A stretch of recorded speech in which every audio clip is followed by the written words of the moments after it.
Gardeners love propagating plants, whether it be seed sowing, taking cuttings, and you always need a good potting bench to pot your cuttings on. This one has been pressure treated, so is guaranteed against rot for 15 years, and it's nice and high. Too often you find yourself stooping, and after 20 minutes you've got a bad back.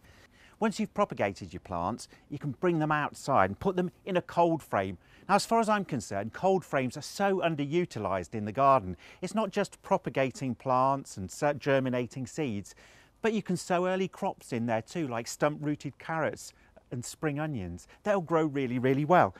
You might say to me, well, Matt, there's not much space here, but come and have a look, because it means that when they grow taller and get stronger, and if you need to provide ventilation, you can do it really easily. Now over here, we've got a superb mini greenhouse. That means you can put it against a wall, a sheltered wall, so it gets extra sunshine. Again, particularly useful early in the year. You can put your taller crops at the back, your germinating seeds here at the front, and they will love it.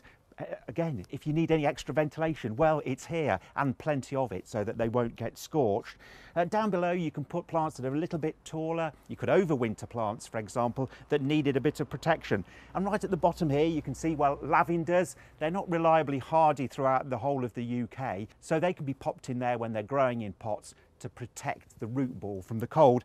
You could also grow larger plants by removing the shelf above. And something else that you do as a gardener is warm up the water in your watering can before putting it on your tender plants. So if you leave your watering can in there for about 24 hours before using it, it takes the chill off. And they always say to you, buy as big as you possibly can, because you're always going to grow more than you think. And this is perfect, this is ideal. Double doors so you can get in easily. At the bottom here we've got grow bags.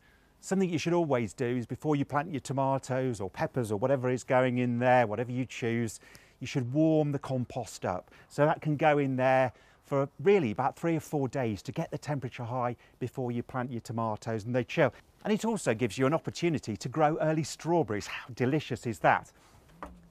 One of the really nice features, I think, is that you've not only got good storage space around it, but you can store and grow taller plants in here. Tomatoes, for example, would get right up to the top. Cordon varieties can get really quite tall. But all you need to do there is just undo the latch